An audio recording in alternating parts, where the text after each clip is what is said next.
ECOWAS clarifies latest position on Niger Republic's coup, says no plans to invade a sister nation.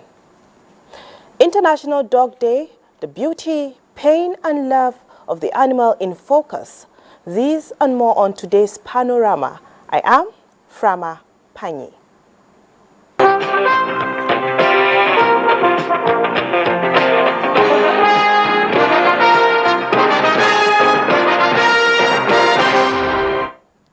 We begin with activities from South Africa. Nigeria remains committed to collaborating with China and other African countries in areas of comparative advantage. Vice President Shettima stated this at the China-Africa Leaders Roundtable Dialogue on the margins of the BRICS Summit in Johannesburg, South Africa. State House correspondent Abdurrahman Jibrila reports. The giant of Africa welcomes new initiatives introduced by the Chinese authorities in promoting agribusiness. Vice President Kashim Shettima said Nigeria is providing robust support for Africa to expedite regional integration, backing industrialization and infrastructure expansion. The Vice President commended the existing partnership between China and Africa, particularly the three newly identified initiatives and priority areas of cooperation in the areas of agriculture, industrialization, and human capacity development. We will pursue vigorously to translate into realities all those priority areas of engagement with the Chinese government. Most of the nations that we have had cause to interact with have a very favorable disposition towards the current dispensation in Nigeria and are willing to partner with the Nigerian nation for the mutual benefit of all countries involved. He said these align with the renewed hope agenda of Tinubu administration, the African Union's Agenda 2063, and the United Nations Sustainable Development Goals 2030. Especially to address the multitude of challenges facing the global south, from terrorism to underdevelopment to climate change issues, desertification, deforestation, infrastructural deficits, and we believe that the engagements we had in the last couple of days will translate into renewed hope for our continent and for our people.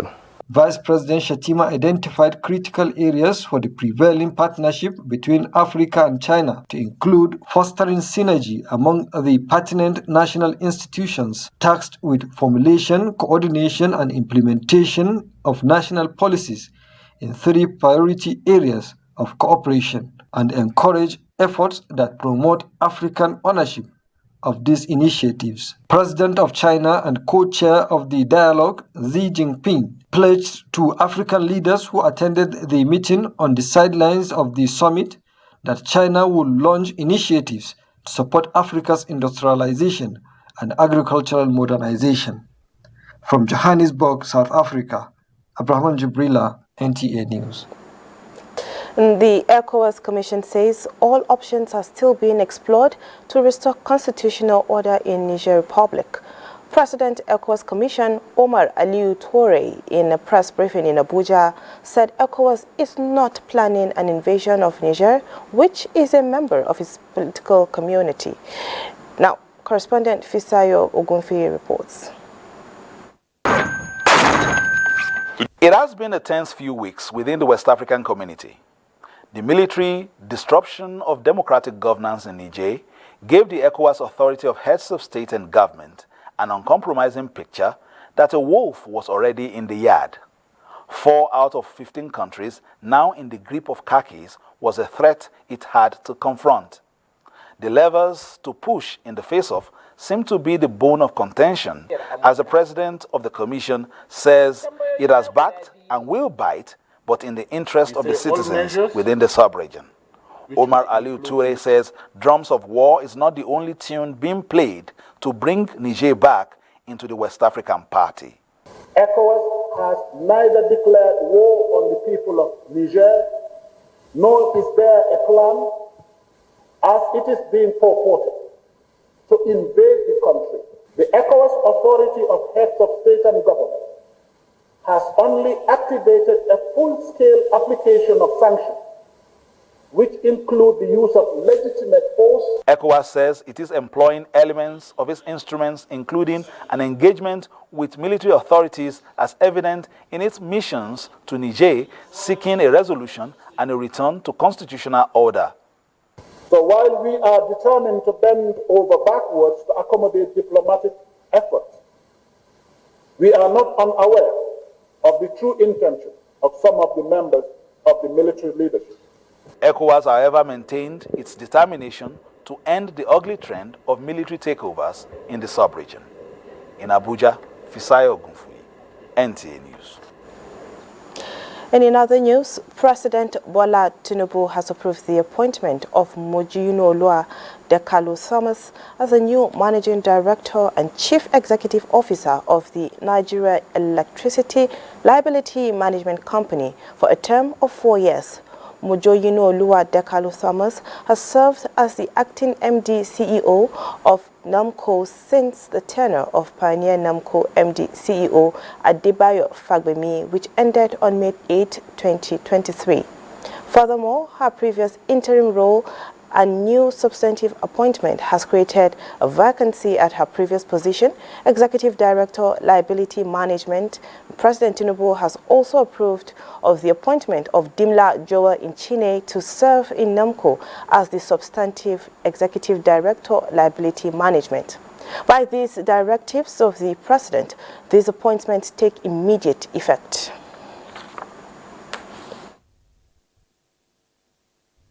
Dog Day, observed every August 26th annually across the globe as an occasion to celebrate the love, loyalty and companionship that dogs bring to our lives.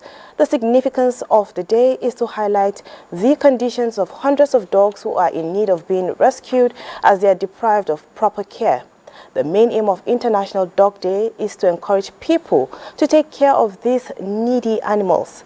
Experts say the message that this day conveys is to create awareness, to provide a safe, loving and caring environment for all dogs. At this point, we join our correspondent Kingsley Amajiri in Port Harcourt to talk more on the day. Kingsley, hello. Good afternoon, Frama. Good afternoon, Kingsley. Now, we understand today is Dog Day, and dog is referred to as man's best friend, but there is also the stance that dogs could be dangerous. Now, you see the contradiction there. Can you tell us more about this day as we celebrate International Dog Day? Well, of course, the International Day, like you have rightly established, is to create awareness on adoption of dogs and creating a platform for a friendly environment for dogs, and as well address issues that has to do with dogs. Key concern of the day, no doubt, is to create in the minds of the people to adopt dogs, especially the stray dogs. But more importantly, when we come to discuss the issue of this day, one has to think about the relationship of humans with dogs has dates back to history. Given that dogs play a good number of roles for humans, from the economic perspective to security and to serving as pets at home, the place of dog in human relations cannot be de-emphasized. The care for dogs, of course, at this day, one also have to reflect on the need for society to have a better understanding of the behavior of dogs. Okay.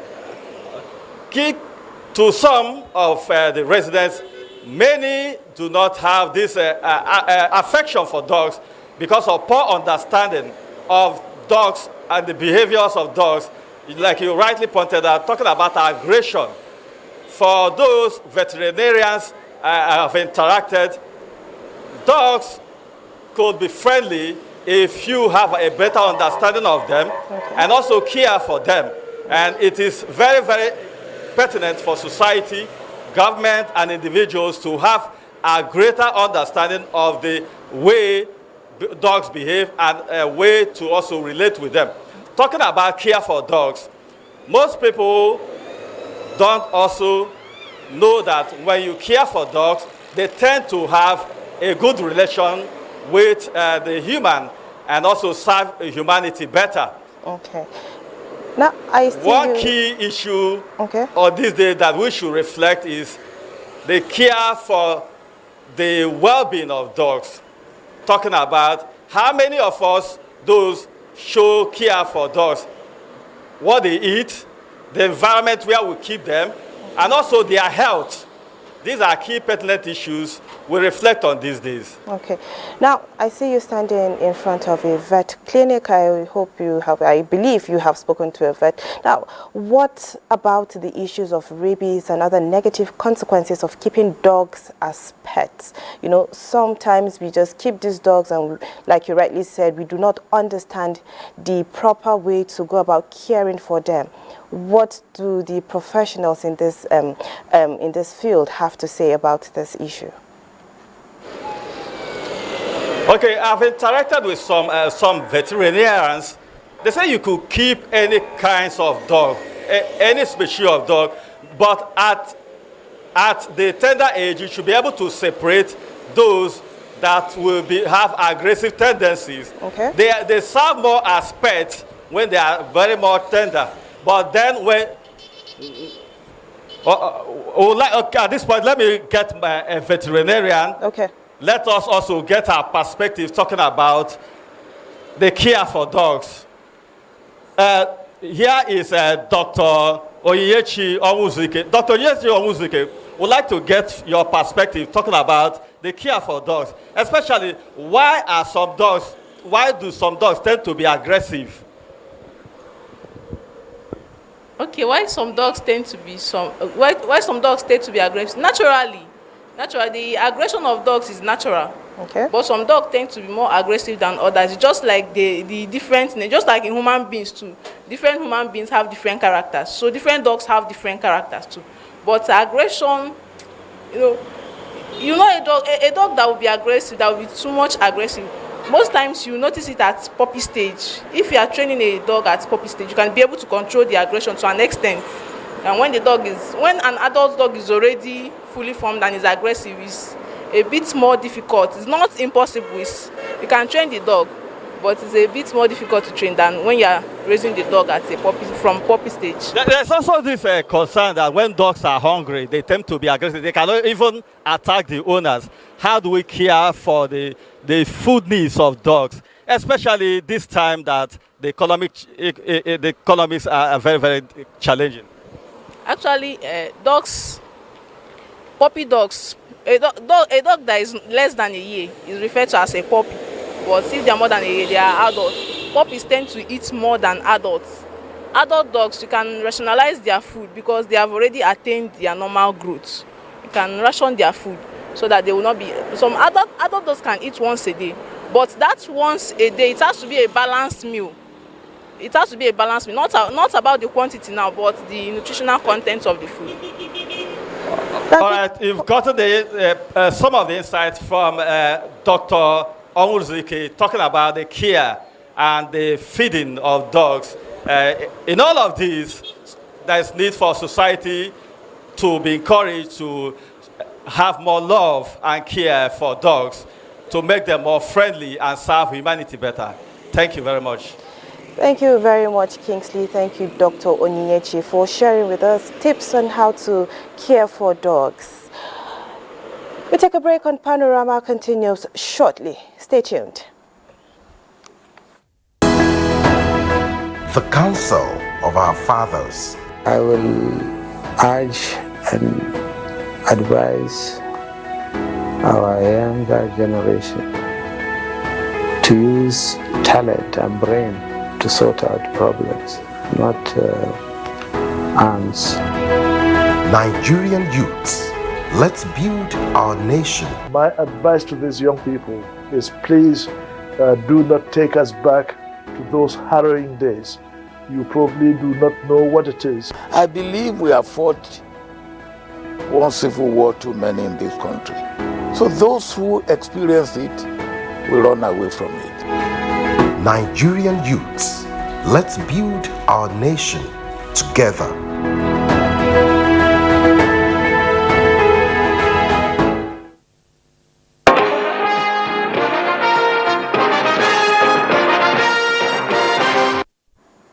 Thanks for staying with us.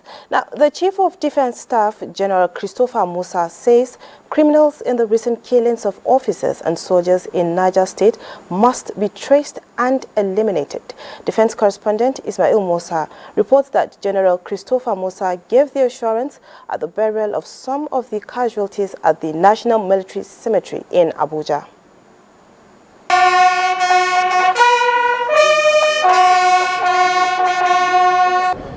It's an emotional event as widows, military officers and dignitaries assembled at the National Military Cemetery in Abuja for the burial of officers and soldiers who are casualties of the August 14, 2023 ambush and air crash in Niger State.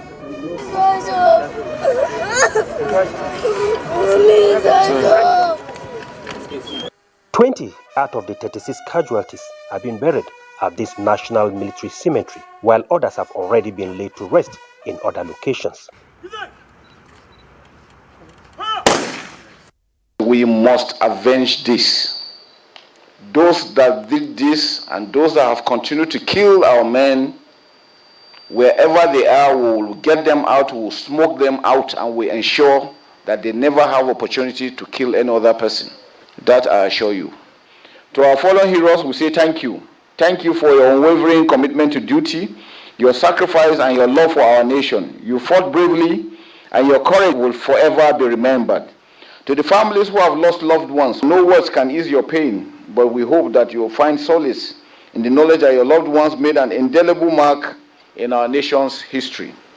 Details of the incident indicate that 22 soldiers and 3 officers were killed, while 7 others injured in combat in Zongeru local government area of Niger State. Subsequently, a Nigerian Air Force Mi-171 helicopter on evacuation mission also crashed in Chukuba, Shiroro local government area of Niger State, killing the 7 injured, 2 pilots and 2 crew members.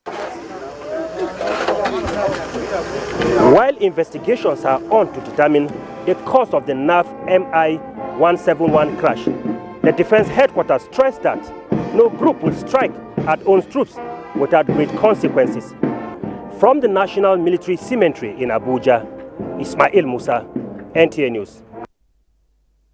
As part of efforts to sustain the gains made in the counter-insurgency operations, Borno State government has presented 344 wheel-drive vehicles and motorcycles to the Nigerian military, civilian joint task force and hunters in the northeast theater of operations. Governor Babagana Umar Zulum presented the vehicles to the theater commander Operation Hadenkai, Major General Gold Chibwisi at the Government House, Maiduguri. Muhammad Goni reports. Security is one of the key issues in the 10-fact transformation agenda of Zulum administration, hence the creation of State Security Trust Fund to support the security outfits in the state. The 50 patrol vehicles and 300 motorcycles were procured by the Borno State government through the Security Trust Fund to enhance operations of the military, CJTF and hunters in the theater of operations. Security situation in Borno State has greatly improved.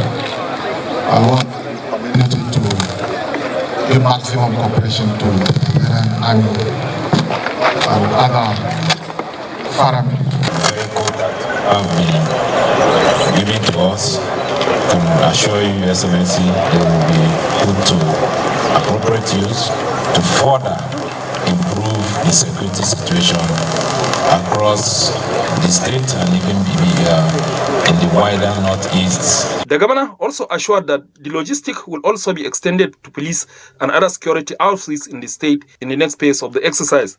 Executive Secretary, Borno State Security Trust Fund, Ali Shetima Marti said, the State Security Trust Fund has been supporting the security formations through provision of logistics and other support since its creation in 2019. Based on Governor Zulum's directive, 30 vehicles were allocated to the military, while the remaining 20 went to the CJTF and Vigilante, and that 175 motorcycles were presented to the military, 75 for the civilian JTF, 30 for the hunters, and 10 for agro rangers. In Maiduguri, Mahmoud Goni, NTA News.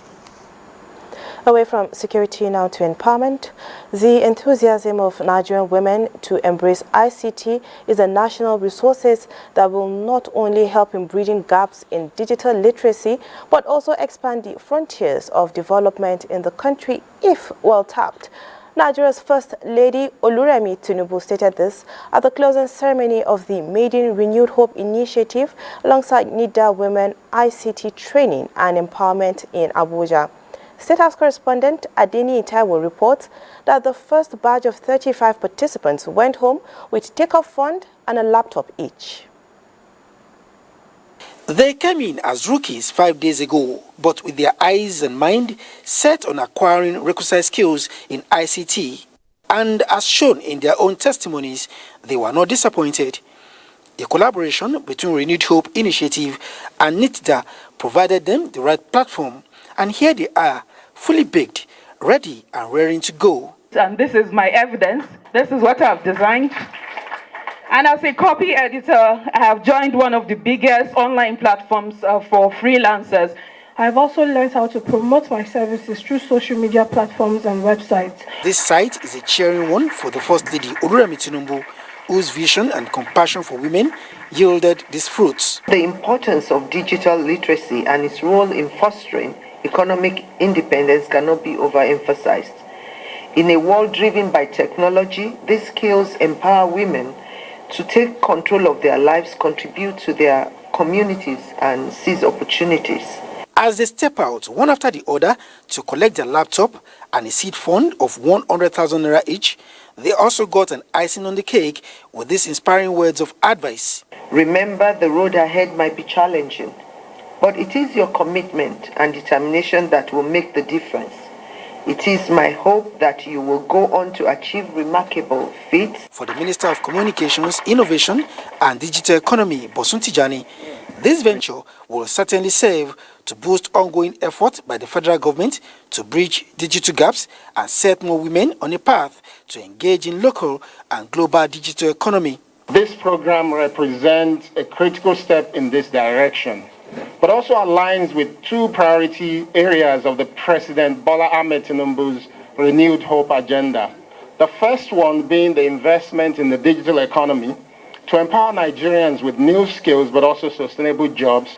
You are going back home empowered to safely and responsibly use digital platforms. The beneficiaries are expected to mentor other young women. In the State House, Adeni Itaiwo, NTA News. Minister of the Federal Capital Territory, Nyesom Wike, has expressed readiness to complete some of the ongoing critical projects that have direct impact on the lives of the residents. The minister expressed this during an inspection tour of some abandoned and ongoing projects within the city center. Onoze Yakubu tells us more. The projects inspected include the abandoned official residence of the Vice President of Nigeria and residential quarters for members of the National Assembly. At the site of the VP's official residence, the minister expressed worry over the abandonment of a project of such magnitude for 13 years. It's so disheartening. I don't know the spirit of this abandonment in us. We've gone to the National Assembly, President of South, abandoned. Vice President resident, abandoned. I can't believe it in a country like this that where the Vice President is supposed to reside and a contract awarded in 2010 and we're 2023, nothing is going on. Funding is a problem. So why in the first place did we go into it? Well, we know that we don't have the funds for the project. This is embarrassing. Others are the ongoing renovation work at the Federal Secretariat Complex, the ongoing B6 Expressway, as well as the popular Millennium Tower project, all begging for urgent attention. Nyesom Wike pledges to reprioritize funding on the ongoing critical infrastructure to ensure better results. Before we were sworn in, Mr. President had told the Honorable Minister that we should do everything we can to, bring back some of those structures or facilities that will make Abuja to be world-class city. And one of those is in terms of the road network and facilities like this that will bring tourists, that will make families to come around and have fun with their families. Yes, the funding is a difficult area, but then we were here to surmount those funding difficulties. We have to go back and restructure the way one of these projects are funded. I have said that I don't like giving excuses. I will do the best we can. The ones we know we cannot, we'll run back to Mr. President. But be assured the kind of things we are going to do in the next 6-7 months, projects that have been abandoned that will now come back to life. He, however, appeals to contractors to ensure timely completion of the projects after they have been fully mobilized to site with funds being provided. Onoze Yakubu, NTA News. And that's Panorama today. We thank you for being a part of it. I am Frama Panyi. Do enjoy the weekend.